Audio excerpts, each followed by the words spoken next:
Здравствуйте, дорогие телезрители, болельщики и просто любители футбола. В эфире передача «Про футбол». Передача, благодаря которой вы будете в курсе всех интересных и главных событий в жизни якутского футбола. В сегодняшнем выпуске вас ожидает обзор домашних игр мини-футбольного клуба «Заря» и сюжет про мастер-класс известного футбольного аналитика и эксперта Александра Бубнова. Ну и напоследок мы рассмотрим последнюю игру второго круга футбольного клуба «Якутия». Итак, поехали!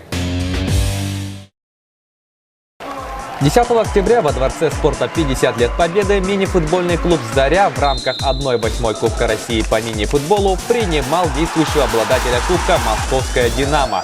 Игра началась без раскачки, счет был открыт после розыгрыша углового. Мощный удар Олега Казакова прошивает стража ворот гостей. Но заполненным до отказа трибунам долго радоваться не довелось. Через мгновение в результате образцовой контратаки счет сравнивает защитник гостей Александр Рахимов. Спустя пару минут нападающий «Динамо» из сборной России бразилец Сирилу выводит гостей вперед. А ближе к концу первого периода Азат Бикбулатов ударом из-под защитника доводит преимущество гостей до 2 мячей. А здесь мы видим удар со штрафного, после которого мяч рикошетом от игрока «Динамо» залетает в ворота.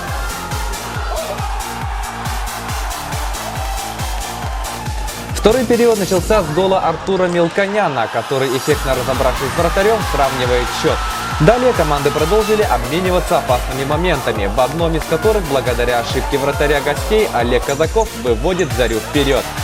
После этого рулевой «Динамо» Тино Перес решается выпустить пятого полевого. В одной из атак гости теряют мяч, и Евтушенко ударом через всю площадку забивает пятый мяч «Зари». Но спустя всего лишь 30 секунд именитые гости вновь сокращают отставание. Делает это Павел Кучилин. «Динамо» продолжила играть в 5 полевых и активно атаковать. Здесь мы увидим, как защитник «Динамо» Тату сравнивает счет. Через минуту тот самый пятый полевой Сергей Сергеев выводит гостей вперед 6-5. А под занавес игры все тот же Тату устанавливает финальный счет 5-7.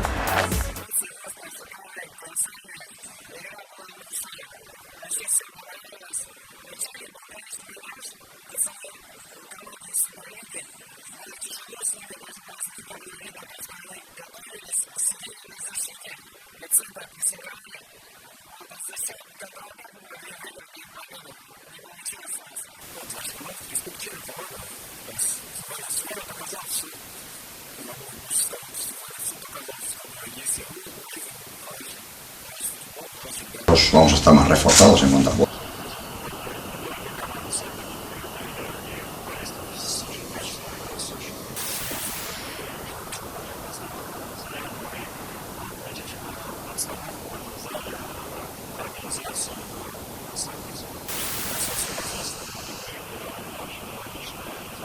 Vamos a estar más reforzados en cuanto a juego. Pienso que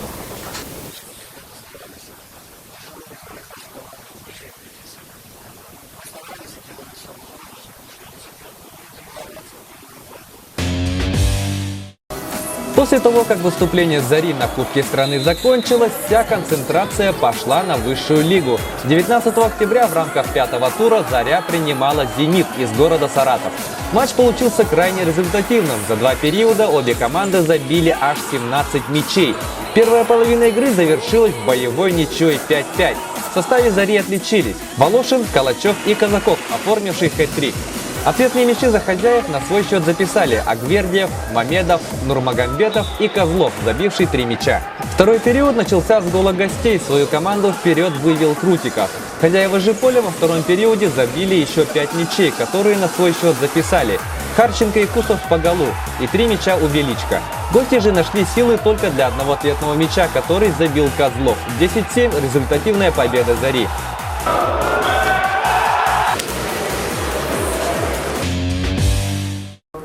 Вторая игра тура получилась также крайне результативной. 13 из 18 мячей, забитых в этом матче, на радость собравшейся толпе любителей мини-футбола забили игроки «Зари». На этот матч игроки «Зенита» вышли предельно собранными, и по итогам первого периода они были впереди со счетом 4-5. Голами за гостей отличились Нурмагомбетов, Рахманов, и по дублю оформили Крутиков и Грицко.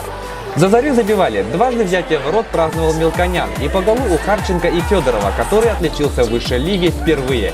После перерыва мы увидели совсем другую «Зарю», которая полностью взяла матч под свой контроль и забила 9 безответных мячей, авторами которых стали Величко 2 мяча, Волошин, Штыпула и 2 мяча главного героя встречи Казакова, который после этого матча поднялся на вторую строчку бомбардиров лиги.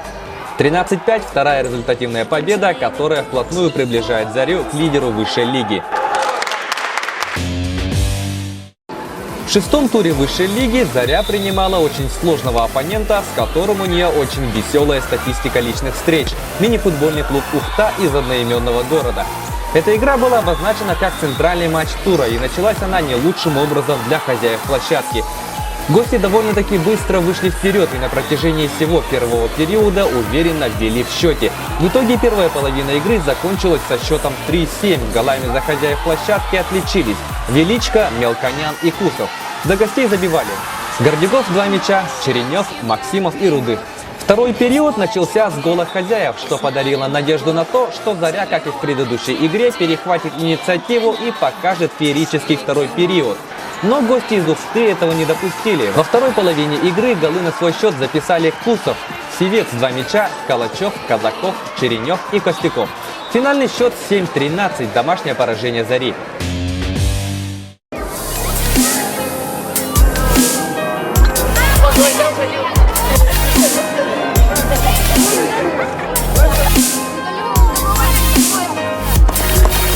23 октября в Якутск по приглашению вице-президента Республики Саха-Якутия и президента футбольного клуба «Якутия» Дмитрия Глушко прибыл мастер спорта международного класса, чемпион Советского Союза, игрок сборной Советского Союза, профессиональный тренер, а в настоящее время независимый эксперт и аналитик Александр Бубнов. Свой рабочий визит Александр начал с мастер-класса для воспитанников детско-юношеской спортивной школы города Якутска. С момента выхода на поле крытого манежа спортивного комплекса «Дохсун» бывший тренер с опытом работы как в России, так и за рубежом взялся активно давать наставки нашим специалистам. Занятие проходило следующим образом. Все юные участники мастер-класса со своими наставниками были распределены по группам и, получив указания, отрабатывали технические действия, а также основу физической подготовки. И все это проходило в соревновательном формате. Как утверждает сам Бубнов, это очень важный аспект в работе с юными футболистами.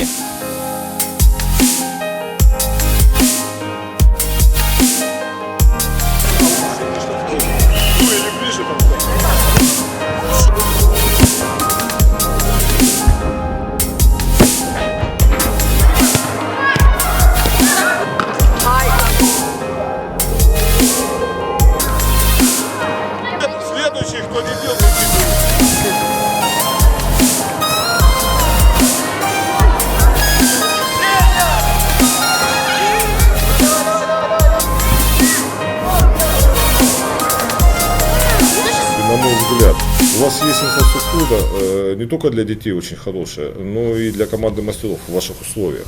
Потому что в Москве, ну я вам сразу скажу, вот этот крытый у вас стадион, он лучше, чем манеж «Спартака». Он лучше, чем манеж ЦСКА. Ну, короче, в Москве ни у кого нету таких условий, как у вас здесь. Вот, и это радует, потому что вы, как говорится, уделяете большое значение футболу и, самое главное, детям. То есть условия для детей идеальные. Теперь вам нужно квалифицированных тренеров, но вот я сейчас с ребятами поговорю, чтобы квалифицированно с детьми занимались. Вот, и тогда... Я уже говорил, что не имеет значения, дети все талантливые, не имеет значения, где это происходит, там в Якутске, там, я не знаю, в Москве, там, в Рио-де-Жанейро. Если квалифицированные тренеры, то дети везде одинаково талантливые. Если правильно набор произведен и по методикам правильно работает, то и в Якутске можно звезд футбольных растить, нет проблем. Единственное, только нужно, чтобы вот этот весь цикл, там, начиная, я спрашивал, 6 лет у вас начинают с детьми заниматься, до 16 лет, чтобы он замыкался на команде мастеров. Чтобы выход был в команду мастеров, и чтобы они потом дальше им было где совершенствоваться. 24 октября в 20-м туре первенства России футбольный клуб Якутия в своем последнем матче второго круга принимал футбольный клуб Иртыш. Главные события игры развернулись в первой половине матча. Началось все с фола на Шабонине, который сам же взялся исполнять стандарт. На его подачу из заварившейся каши штрафной гостей откликнулся Василий Старостин, который головой перенаправляет мяч мимо рук Опарина. Спустя пару мгновений развесистая атака якутян приводит к тому, что внутри штрафной роняет автора первого забитого мяча Старостина, и главный арбитр встречи без всякого сомнения указывает на точку и удаляет Масловского за фол последней надежды. Но Алексей Федотов разводит вратаря и мяч по разные стороны ворот. 2-0.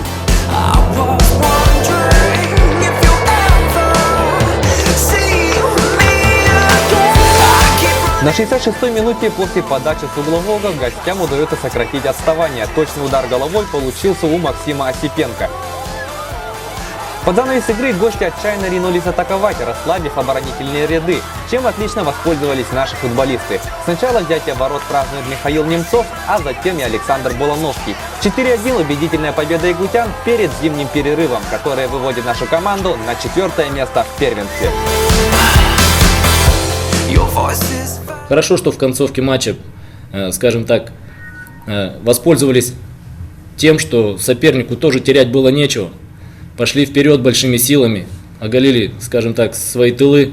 Соперник сегодня был непростой, хотя и счет 4-1, вы сами видели, что до последних минут ничего не было ясно, хоть и команда Иртыш играла в меньшинстве.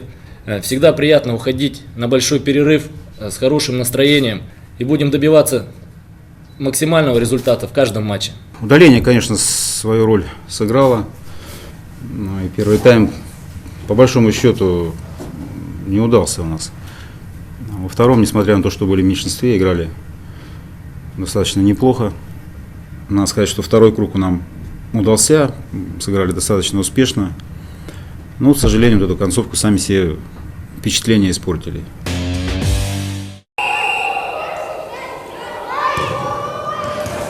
А на этом у нас все. С вами была передача про футбол и Влад Сергеев. Смотрите футбол, любите футбол, болейте за наших. До скорых встреч.